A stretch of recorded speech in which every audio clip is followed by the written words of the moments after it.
I didn't own any business attire, so I borrowed it from my roommate.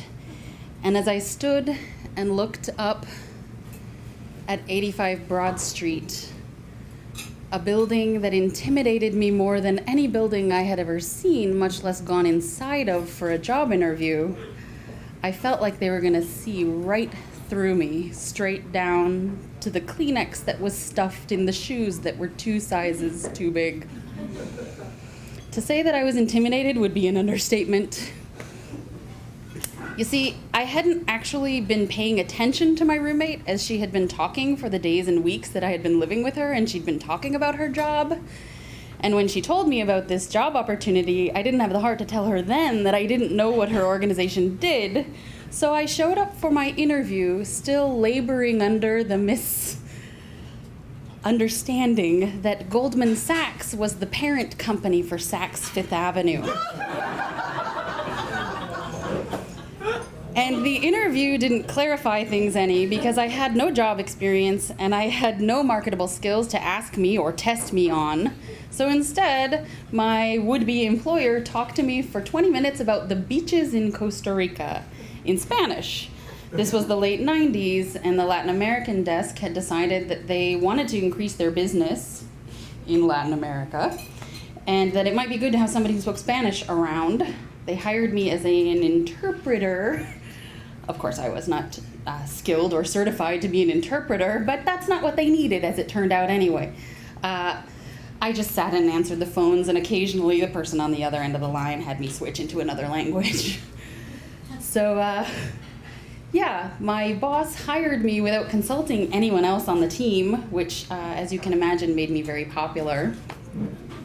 On my first day, Clark, one of my 7 bosses, came over to warn me that the fax machine was positively antediluvian, which is when I started carrying a dictionary with me at work. But he didn't need to warn me. I was terrified of the fax machine. I didn't know how to use email. I had been living abroad while everyone else had discovered the internet. So the only thing that I could do was answer the phones and take messages on those pink message pads.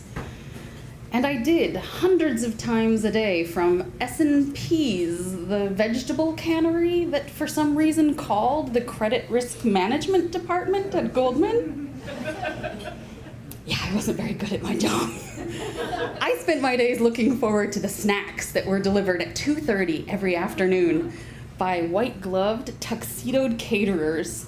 They brought 5 kinds of soft cheese. Champagne grapes, which I didn't even know were a thing until then. Cookies and biscuits and crackers, oh my. But I must have been doing something right, because after a few months, my boss Hugh took me aside one day and told me that he wanted to hire me from temp to perm. I didn't know what to say, because up until that point, I really enjoyed being a temp. I liked leaving at 5. I had a night gig at a restaurant that I thought was a hell of a lot more fun than this day job. And I had moved to New York on a whim 6 months before from West Texas. And who knows, I was maybe gonna move on a whim somewhere else 6 months later. Still hadn't answered Hugh's question about hiring me temp to perm, and he decided that he would just go ahead and do it anyway. The company went public 2 days later. My whole life changed in 1 minute. I earned the equivalent of my salary in restricted share units. Now, my salary wasn't much to write home about, but still. As a full-time employee, I qualified for Goldman's tuition remission, which meant that I could start pursuing my dream, which was a master's degree in sociolinguistics at New York University, which I would have never, ever been able to afford on my own. But another thing changed that day.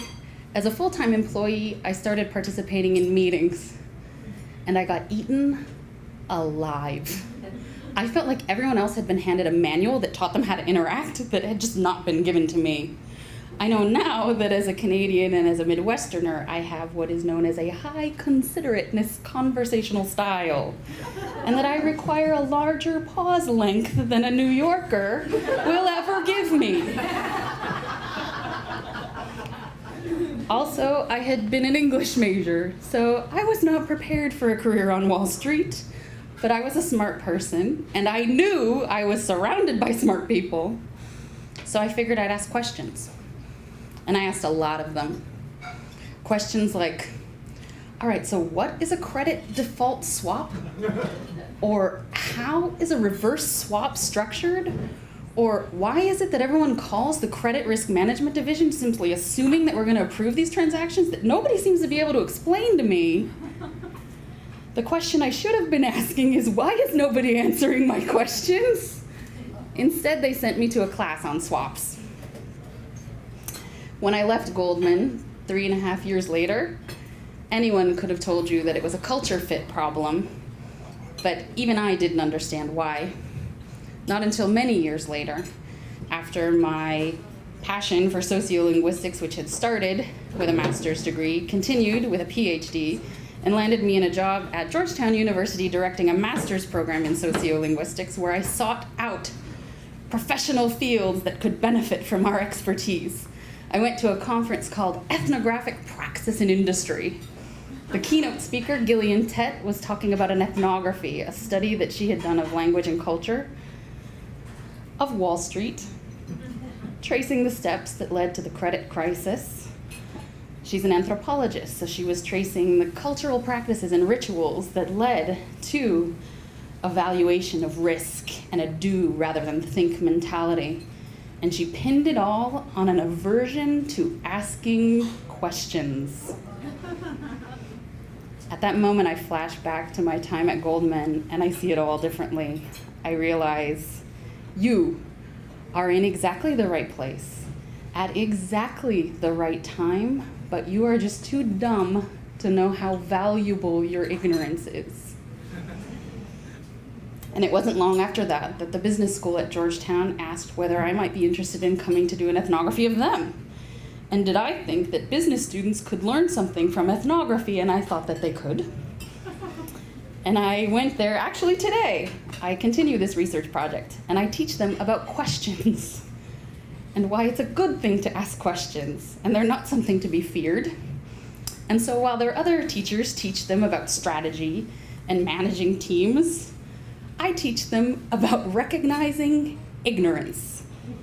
Thank you.